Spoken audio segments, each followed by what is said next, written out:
If being handsome is a crime, Mark is already guilty of a heinous crime. Mark's kind of handsomeness is the kind that can kill people. When Mark was just born, 3 nurses were stunned by his handsomeness when they saw his stunning appearance. Mark Schwei was outstanding and stunningly handsome. Anyone who saw his face would smile with happiness. And then he passed away. Soon, the news that Mark could make people drop dead handsome spread throughout the town. No one dared to look directly at Mark's handsomeness. In order to live a peaceful life, Mark and his family left their hometown and moved to another small town. Bandages, sunglasses, and a green hat have become Mark's daily outfit. In the blink of an eye, 16 years passed and Mark grew up. His parents were very worried because he couldn't go to school, couldn't find a partner, and that his future job would be a problem. So the parents found out that there was a very good medical expert who could cure all kinds of difficult and complicated diseases, so they went to see the expert. The expert was in his 60s, and Mark told him about his experience. When the expert heard what Mark said about being able to make people die of handsomeness, he had never heard of it in his life. It was too ridiculous and impossible. How could it be possible? So Mark was asked to take off the bandage. Mark was honest and really picked it. The consequence can be imagined. The expert was stunned by his handsomeness on the spot. It seems that this disease is incurable, so let's go home. Mark doesn't go to school normally and can only study at home. He felt this kind of life was too boring. So one day he picked up a brick on the road, which turned out to be of great use later. Mark's only friend is Sam, and they usually play games at home. In the United States, teenagers mature early, and being single at the age of 16 will be laughed at. And Sam is a master at picking up girls. On Valentine's Day, Sam was considerate enough to give the female online friend he had dated to Mark. The girl was a little shy, but thought it was kind of funny that Mark was wearing a bandage. The two began to have an awkward conversation in the restaurant. Mark's topics were irrelevant and the girl was not interested. So Mark pulled out his trump card and gave the girl a gift, which was an embroidered handkerchief. It's ridiculous for a boy to play embroidery. That's not all. He also made a great addition by allowing the girl to use the handkerchief to wipe her nose and saliva. At this time, a bad guy came over. He was the girl's ex-boyfriend and looked like a local gangster. The evil man came with bad intentions. Seeing the bandage, he mocked Mark and said, "Are you the boy in the legend who is so handsome that others will fall in love with him when they see him?" Of course, Mark didn't dare to admit it, and then he was bullied. Mark's face was pressed on the table by the bad guy. Mark wanted to remove the bandage. In fact, it would only take a few seconds to make the bad guy look so handsome, but he still held back. Fortunately, the clerk came up to stop them and the bad guy left, but Mark was in a mess, and the girl also wanted to leave. Mark asked, "Can I date you next time?" The girl only said one sentence, "I'm sorry." The first date was ruined. Mark felt that it was all his face's fault, so he took the brick and asked Sam to hit him in the face, making him look disfigured and no longer handsome, and probably not as handsome as he used to be. Sam hit Mark with a brick and made his nose bleed. Mark went to the hospital to see a doctor for his nose. In the waiting hall, he was treated as a bandaged weirdo and everyone looked at him. Here, Mark met a girl who gave him a book to cover his face. Mark was in a bad mood and since he failed to disfigure himself, he went to the bridge and planned to jump off and die. At this time, a girl came over. She was the one I met in the hospital. The girl said, "If you want to jump, find a higher bridge. You won't die if you jump from here." Then the two of them started chatting. Mark said, "My world went dark." The girl said, "That's right, you won't be dark if you take off your sunglasses." The girl's name is Jenny. She took Mark to a nursing home. She was a volunteer there, taking care of the old men and women.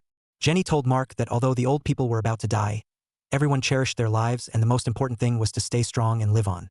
On their second date, they went to the store and bought all the chocolate beans. They poured them directly into the bathtub, one on each side. This was called a chocolate bean bath.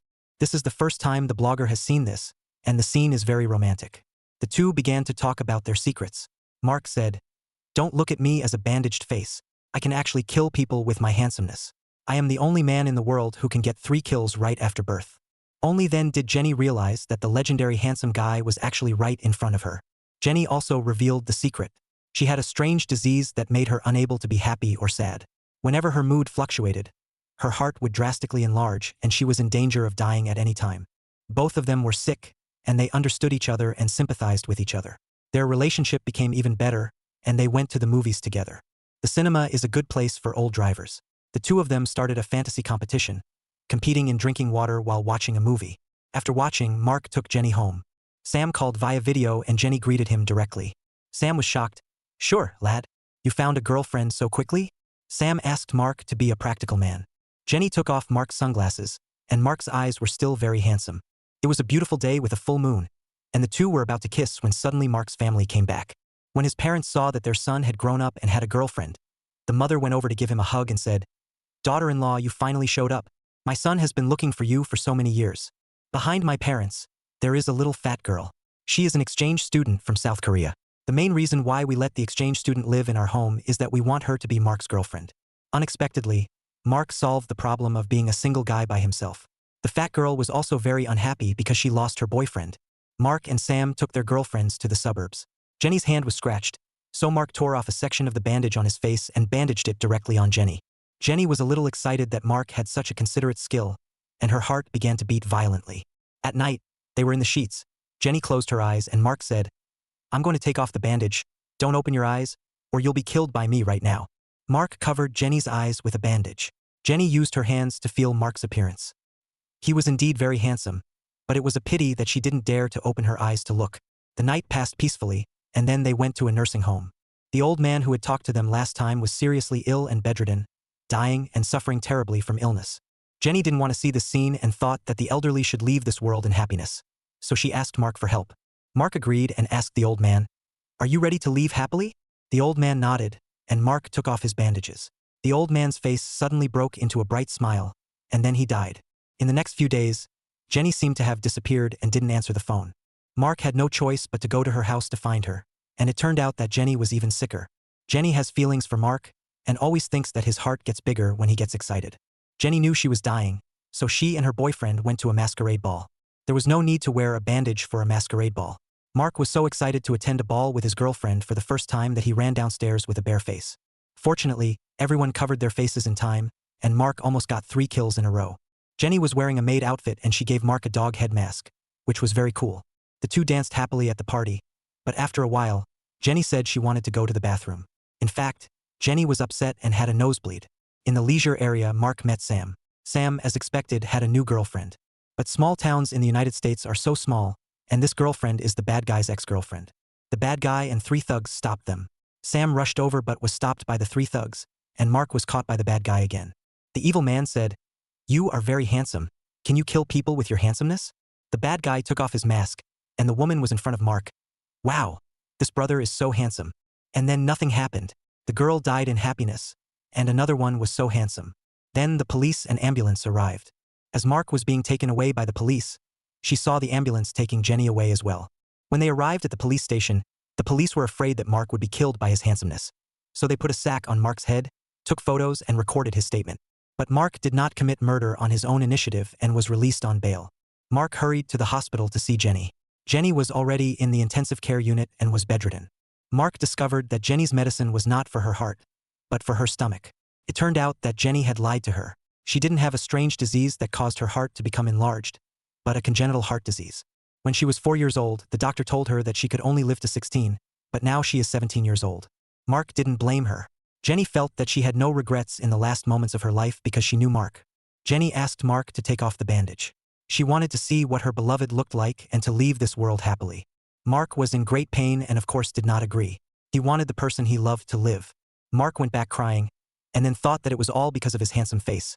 So he picked up a brick and smashed it on his face. Once, twice, 3 times, his family rushed over and stopped him. Mark pulled off his bandages. At that moment, the family cat happened to pass by. The cat saw Mark's face and died immediately. The cat has been smart all his life, but unexpectedly, he was killed by his handsomeness in the end. But this also proves that even if Mark is disfigured, others will still be struck by his handsomeness. This is a bit like me and my fans, we are all handsome to the core. Mark went to see Jenny and covered the wall facing Jenny with his own embroidery. Mark lay down next to Jenny and the two said their final goodbyes. Mark took off the bandage and Jenny opened her eyes. Jenny finally saw Mark's handsome face. Mark shed tears, and Jenny left this world with happiness. Mark did not give up on himself in the days that followed. Mark's experience was posted online and he quickly gained a lot of supporters. Mark also found a job, providing euthanasia for those suffering patients and sending them on their final journey. Perhaps this is the mission assigned by God. This is the story of Mark, the man who can make people die of his handsomeness. The whole play is over.